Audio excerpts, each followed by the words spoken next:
ministra de Salud Pública, la doctora Altagracia Guzmán Marcelino de Sánchez. Por su casa le dicen Tati. Por su casa le dicen Tati. La mujer que como presidenta del colegio, en esa época era Asociación Médica Dominicana. Entonces ella era la presidenta y Julio Martínez Pozo el director de comunicación, imagínate. Entonces, esa fue la época. Tiene el récord ella. La huelga más larga. 6 meses le metió una huelga. 4 nada más. La ganó fue 7. La segunda huelga más grande. No quiere tener ese récord. Muy doloroso. Doctora, bueno, vamos inmediatamente. Le voy a contar lo que decía la Vamos inmediatamente a hablar de salud. Ayer una encuesta que Eury ha estado comentando, la encuesta Greenberg, una encuesta interesante, que hay muchos detalles ahí que después vamos a comentar también. En el tema salud, pues dice Eury que el gobierno está bien. El 50% valora positivamente la gestión del presidente Danilo Medina en salud. Pero el 49% la valora negativamente y la encuesta tiene un margen de error sobre un 3%. Es decir, que ahí no se sabe. Ahí no se sabe cuál es la situación, porque bueno, educación tiene un 92%. La educación tiene un 72%. Sí. Pero en el caso suyo. Y vemos que de inmediato también hay alguna gente inquieta, no sé si son contratistas de los hospitales, etcétera, pero hemos visto que le han recibido a usted con unos cuantos reportajes sobre situaciones hospitalarias. Entonces, denos la panorámica. Bueno, es que no es paja y coco lo que ella tiene. Desgraciadamente en nuestro país la salud se valora por los hospitales, cuando realmente la salud comienza por la educación de la gente. O sea, el hecho de que una persona sepa leer y escribir, ya eso es salud. El hecho de que un niño, una niña tenga la oportunidad de su madre insertarse, digo su madre porque en nuestro país todavía existen patrones que la mujer es la responsable directa de los hijos, de levantarlo, de darle el desayuno, de todo lo que tú sabes, María Elena. Y hasta de producir el dinero. También. Entonces, las familias monoparentales. Pero ¿qué pasa con nuestras mujeres y más nuestros hogares pobres? Que no pueden insertarse en el trabajo porque no tienen con qué dejar a los niños. U otro, en el peor de los casos, van y lo dejan a esos pequeños con el más grande, 8 años. Yo recuerdo... Tenemos muchachos cuidando muchachos. Así es. Yo recuerdo cuando yo dirigí la emergencia de Robert y Cabral. No le voy a decir... ¿En qué año? Aunque hoy, entre paréntesis, le digo que venía pensativa, entré aquí al primer piso. Y el joven que está ahí me dice, ay, pero usted es mucho más joven de lo que se ve en los periódicos. Digo, ay, mi hijo, ¿y cuándo tu cumpleaños? Bueno, entonces eso me hizo reír, bueno. Entonces, yo recuerdo cómo, cuando yo estaba en emergencia, llegaba el primer accidente registrado en niños en la emergencia, eran las quemaduras. Entonces, la mayoría de los casos de las quemaduras de esos niños que eran llevados a la emergencia eran porque eran cuidados por otros niños. O sea que el hecho de que ustedes han visto el tema de las estancias infantiles, que fíjate, Eury, que tú y yo hablaba, ahí era que yo quería que el presidente me mandara al proyecto de estancias infantiles. No me complació. Porque es un tema, bueno, por tal vez mis características de pediatra. Entonces el hecho de que esa mujer pueda, están en proyecto las estancias, tanto las 200 o 100 creo que hay en proyecto, y que se concluirán en el transcurso de este gobierno. Ya esas mujeres dejan esos niños y niñas en esa estancia infantil desde los 45 días de nacido. Así está el proyecto. Y ya eso es salud. Claro. para el niño y para la mujer, porque es una mujer que se puede insertar en el mercado laboral, que también es su salud, porque es empleo. Entonces, fíjense cómo hemos comenzado el programa con el último eslabón de la salud, que es el hospital. Pero el primer eslabón de la salud es la educación. Y justamente, tú decías, Eury, del porcentaje que ocupa educación en la encuesta última. 50% valora positivamente el trabajo. No, de educación. En educación 72%. Bueno, entonces ya la gente valora este tema enormemente. Bueno, entonces sí, en la actualidad hay un proceso de reparación y construcción de centros públicos de salud. Y todo esto en el marco de un decreto que salió conjuntamente cuando nos designaron en el Ministerio de Separación de Funciones. Eso era vital. ¿Qué significa? Ahí es que entra el doctor Alvarado y la descentralización. Perfecto. Y el proyecto de ley que está en el Senado. Perfecto. Nosotros lo estamos esperando en la Cámara como un fly. Pero el Senado no lo ha sacado. Ya me reuní con el presidente de la Comisión de Salud del Senado. El senador Luis René Canaán Rojas, de la provincia de Hermanas Mirabal. Perfecto. Con este tema porque el presidente, por decreto, la misma ley de... Él lo que hizo fue que hizo un decreto con el borrador de la ley. Fue un decreto puente, diríamos así, sí. Así le llaman ustedes los legisladores, ¿no? Sí. Entonces, no la denominó, ya yo le estoy denominando verbalmente, es el Servicio Nacional de Salud. Así lo concibe la ley. Ahí es que está el doctor Alvarado. Que tiene un director ejecutivo. Va a funcionar igual como funciona SENASA. Es una institución descentralizada, autónoma, patrimonio propio, con un consejo que le traza políticas, que lo preside el ministerio. ¿Y qué le quita al Ministerio de Salud?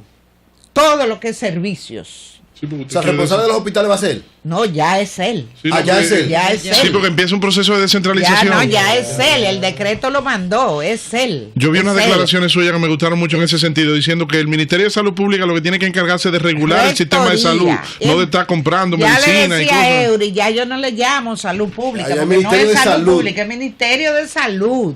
Porque no es nada más la pública, también tiene que regular la privada. Todo, y las ONG, y los patronatos. Y todo el que esté dando servicio de salud.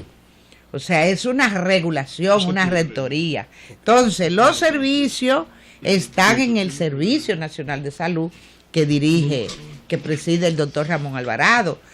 Que Alvarado tiene una característica. Primero, un gran gerente. Bueno él. Yo lo conocí en el trabajo que hizo en el profesor Juan Bosch en La Vega. Ahora, pero mientras tanto, doctora. No, mientras tanto estamos en un periodo de traspaso. De traspaso. De traspaso. Hay algunas cosas que he visto, por ejemplo, en los periódicos. He visto algunos reportajes y lo he visto de manera más o menos sistemática, que cuando eso ocurre hay una cierta campaña. Y me preguntaba, pero ¿por qué una campaña temprana sobre exposición de la situación de los hospitales? Y le voy a confesar lo que me dijo una persona, que entonces tal vez la vamos a tener que remitir donde el doctor Alvarado.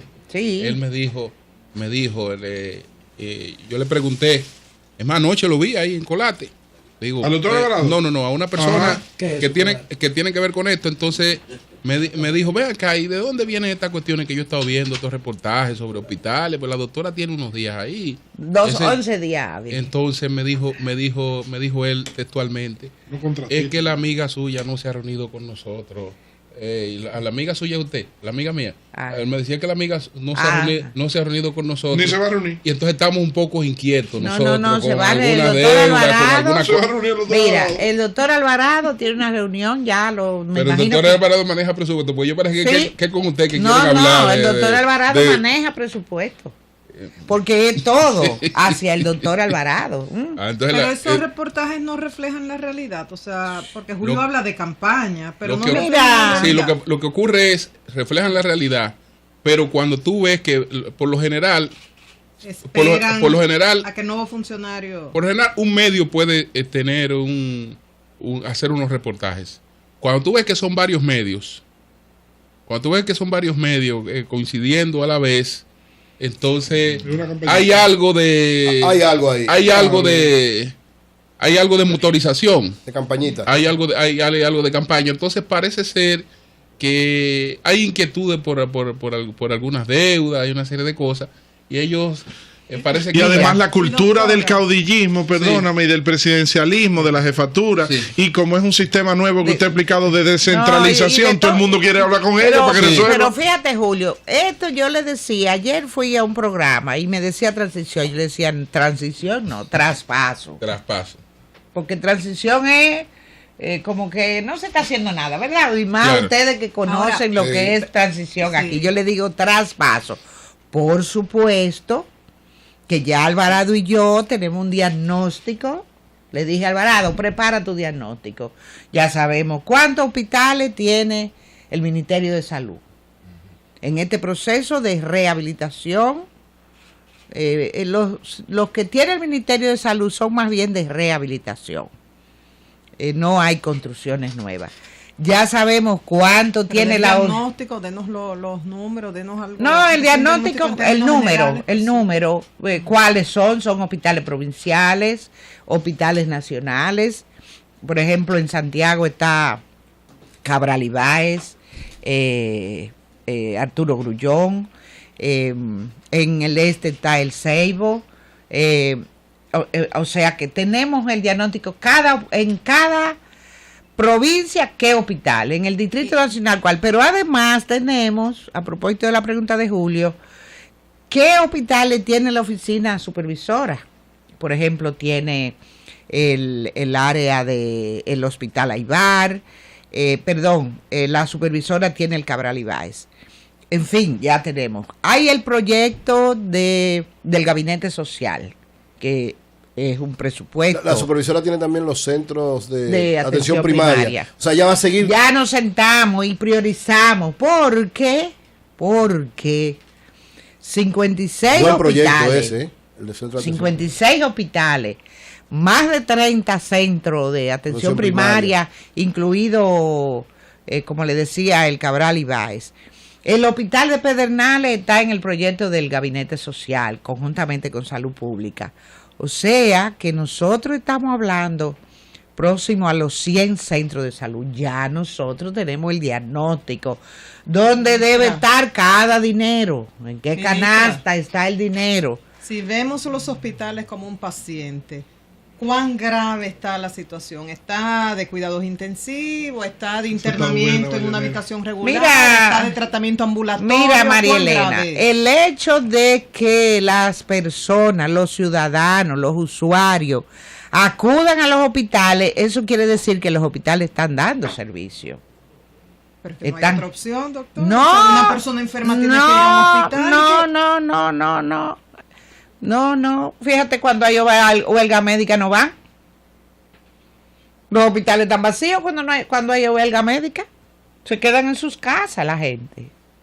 O se la buscan a irse a otro sitio. O sea, no es tan grave como los hospitales, yo no te voy a decir que están bien, pero los hospitales están dando servicio. Es más, ya el nivel central, que es una de las funciones que nos toca de rectoría y regulación, está en proceso. Ya hoy, nada más me faltaba que el jurídico me diera una base legal y vienen muchos servicios de los hospitales habilitación temporal. ¿Qué quiere decir? Que están aptos para facturarle a las ARS. Usted sabe que nosotros tenemos a Palacio desde Suiza, un oyente que es todos los días en sintonía desde tempranito, desde las 5 de la mañana con nosotros. Palacio Nacional. No, Palacio es un oyente de un dominicano que vive en Suiza, él es de Higüey, y todos los días fijo con nosotros desde las 5 de la mañana. Entonces nos escribe a mí, a María Elena, por Twitter y nos dice, por favor aprovechen a la ministra y díganle que la policlínica de Ana Mullita en Higüey está en condiciones muy deplorables y me manda fotografías, que por favor vayan a auxilio de nuestra comunidad. Te voy a dar, esa es La foto. Esa es la foto de la policlínica de Ana Mullita en Higüey. Te voy a dar mi WhatsApp para que me lo pase para mandárselo a Alvarado de una vez. Perfecto. Para que resuelva. Que resuelva. Bueno, Alvarado. Alvarado es un gerente. Alvarado es un gerente. Muy amplio, pero hay algo urgente. El ébola. Dirigió el hospital de La Vega. El hospital de La Vega. Es de la cuadra con los dos aspectos. Control de que no llegue un caso infectado acá. Realmente hay control en aeropuertos, en los puertos. Y una vez, en caso de que se detecte un caso, si tenemos, podemos cumplir con todo el protocolo para aislarlo y tratarlo. Sí. Bueno, antes de responderte, María Elena, el presidente nos ha encomendado a que el tema de salud es prioritario y nosotros vamos a cumplir, vamos a encarar los problemas del sector con, vuelvo y les repito, nuestra función principal, que es de regulación y de rectoría, porque también nosotros vamos a ejercer la rectoría sobre el Servicio Nacional de Salud. O sea, Alvarado no va a andar suelto, a propósito de... Decimos Alvarado, no va a andar suelto. Okay. Bueno, eso es una. Entonces, va a andar en la línea, con la partitura. Esto es una continuidad en la gestión y yo estoy aplicando lo que el presidente Danilo Medina nos enseñó desde la campaña. Continuar lo que está bien, corregir lo que está mal y hacer lo que no se ha hecho. Ya estamos haciendo lo que no se ha hecho, que es la separación de funciones. Okay. O sea que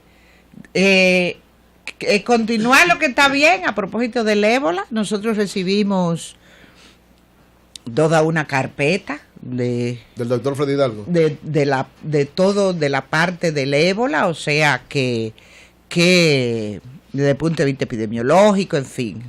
Discutimos con el equipo técnico de epidemiología, hicimos una reclasificación de recursos humanos en la parte que corresponde a salud colectiva y el tema ébola, por supuesto, tuvo que ocupar el principal punto de la agenda por lo que significa la enfermedad. Porque no estamos hablando de una enfermedad como la chikungunya, que es una enfermedad que da muchos síntomas, la tasa de mortalidad es baja, pero estamos hablando de ébola donde la situación es diferente. Entonces, eso ocupó el primer punto en la agenda, y eso es salud colectiva, que la salud colectiva, a propósito que ustedes decían, continúa ahora, que qué era esto de rectoría. Bueno, pero el ministerio tiene la responsabilidad de la salud colectiva. ¿Qué quiere decir salud colectiva? Control de enfermedades inmunoprevenibles, o sea, todo lo que es vacuna, todo lo que es prevención de dengue, de malaria, o sea, todo lo que es promoción de la salud y prevención de la enfermedad es salud colectiva. Entonces, el ébola entra en el tema de prevención. Entonces, lo primero que hicimos, vimos que habían varias instituciones que tenían que ver con el control de la enfermedad. Migración. Aeroportuaria, donde está Mayo Banex. Portuaria. Coto. Sí. El IDAD, donde está Herrera. Alejandro Herrera. Migración, donde está Taveras. Sí. Zafa. Antihaitiano. No, él es bueno, ese es de los mejores de ellos. Antihaitiano. No, ese no. Vamos a continuar. Estamos hablando de ébola. Por eso. Ese no es haitiano. Entonces, puertos, aeropuertos y pasos fronterizos. Entonces, lo primero, recuerdo... Tener control en todas esas cosas. Nosotros tomamos posesión el lunes a mediodía. Y si mal no recuerdo, el martes a las 5 ya teníamos una reunión programada, o el miércoles, con los titulares de cada uno de esos. De cada una de esas. Entonces, comienza, ahí definimos, discutimos. Incluso ahí se dio una reunión con el presidente de la República, que también priorizó el tema. Los medios Lo digo porque los medios recogieron nosotros, estos funcionarios subiendo a las oficinas del presidente. Y discutimos primero, y ahí viene el control, María Elena. Si tú vienes para República Dominicana y va a tomar un vuelo de, vamos a poner, de JetBlue, desde Newark. No sé si viaja JetBlue de Newark, de New Jersey. Y tú vienes de los países que ya la Organización Mundial de la Salud lo tiene claramente identificado. Liberia. Y en el counter están en la obligación de ver de dónde tú vienes los últimos 30 días, y si tú vienes de esos países, no te debes montar en el avión a República Dominicana. Eso lo consulta el IDAC. Hay una resolución de la institución internacional que sirve de sombrilla a las políticas del IDAC y está dentro de la soberanía de cada estado. Y le ponen multa a la línea aérea si lo monta. Bueno, ahí voy a llegar. Sería bueno. Ahí voy a llegar. Bien, esa es la primera medida. Pero puede ocurrir, por X razón, que uno de los que están en el counter no vio el pasaporte, porque el ser humano es así, y te montaste, Dios te libre, en el avión. Si la tripulación ve o que tú pides un analgésico o cualquier evento de salud que tú presentes, o vómito, o que te para mucho al baño de manera repentina, ya la tripulación avisa a la torre de control. Y un eje, entre paréntesis, quiero que me escuchen para que no vaya a creer lo que me están escuchando, que eso es ébola. Había un señor que venía en un vuelo y estaba muy sudoroso. De inmediato la tripulación llamó a torre de control y ya la unidad médica del Ministerio de Salud estaba esperando al señor en el aeropuerto. En el aeropuerto, porque tenemos una unidad médica ahí en el AILA. El señor lo que estaba era con un cuadro, parece, de hipertensión. Entonces de ahí el tema de, o sea, la torre, ahí funcionaron, la tripulación funcionó. Pero supongamos que no tiene nadie nada y la tripulación no informa nada. Tú llegas al oficial de migración. Tienen un software que cuando ven tu pasaporte, entonces abren la pregunta: ¿usted ha viajado en los últimos 30 días a cuáles otros países? Un momentito, doctora, por favor. Continuamos con esta explicación inmediatamente.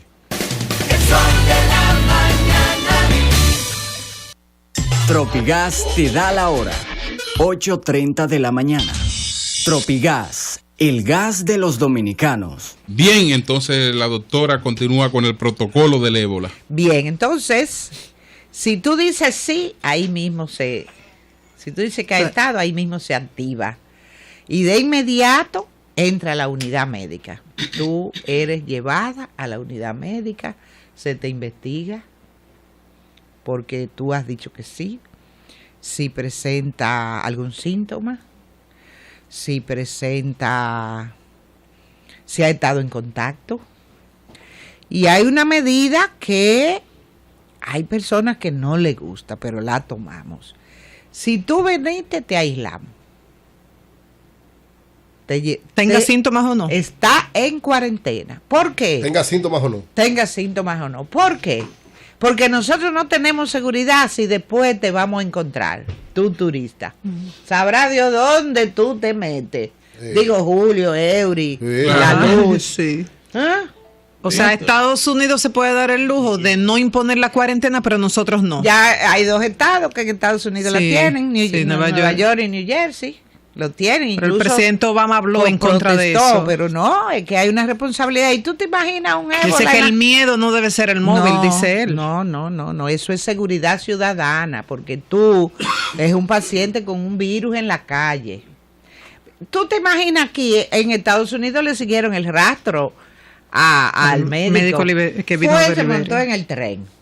Le dio como fue creo que fue a una tienda de esa de comestibles. Sí. Le dio la mano, que sé yo quién. Pero dime Pero en momentos en que no tienen los síntomas no hay problemas de contagio. No, porque el ébola no se contagia con dar la mano. Sí. Tú tienes que estar en contacto muy de cerca. ¿Le preocupa a usted el tema de las pacas? Que Aditex... Mira, ni las pacas, ni el correo, ni los papeles. Es que el virus no se contamina, no se adquiere, como se dice, por fomites, o sea, superficies contaminadas, que sí ocurre con otras enfermedades. Esta no, la ébola. El virus del ébola, tú tienes que estar en contacto o con las heces fecales del paciente, o la sangre, o los vómitos. Es como el virus de la rabia. Y tenemos esos equipos como de astronautas para el personal médico, para la unidad es así. Con ese equipo, con todo ese inventario que tienen los gringos. La tenemos. La OPS justamente ayer. ¿Ayer qué es hoy? Hoy es miércoles. Ayer era martes. Antes de ayer. El lunes. Ya tenemos más de 30 aquí. Equipos 30 equipos de 30, sí, más de 30. Y esto cada vez los países había ustedes ven lo que se colocan en la cabeza, pero dejaban como el pabellón ya, entonces lo solicitamos, es completo. De tal manera que tenemos el área. Bien, entonces Ney Arias Lora. Seguimos. Una persona. No, Ney Arias Lora no, ese es un segundo momento, porque nosotros teníamos que estar preparados. Ya en el hospital Ramón de Lara, en el de la Fuerza Aérea. Fuerza Aérea, nosotros tenemos 2 áreas separadas. Entonces, esa persona que en el aeropuerto tiene que estuvo en los 30 días y no tiene síntomas, va a un área en cuarentena, pero no va junto con los otros. Ahora, esa persona que se tomaron los datos epidemiológicos y estuvo en contacto con personas con la enfermedad y tiene síntomas, va a un área especial para las personas ya con síntomas. Okay. Y claramente el personal ya capacitado, o sea que el hospital cerró área, preparó pacientes en hemodiálisis, ya coordinamos, serán referidos a otro centro, o sea que ya todo este tema está coordinado y en constante vigilancia. Bueno, son las 8:35 minutos, ya después del ébola venimos con otras preguntas puntuales ahí para concluir la conversación con la doctora Altagracia Guzmán. Y saber también a las 10.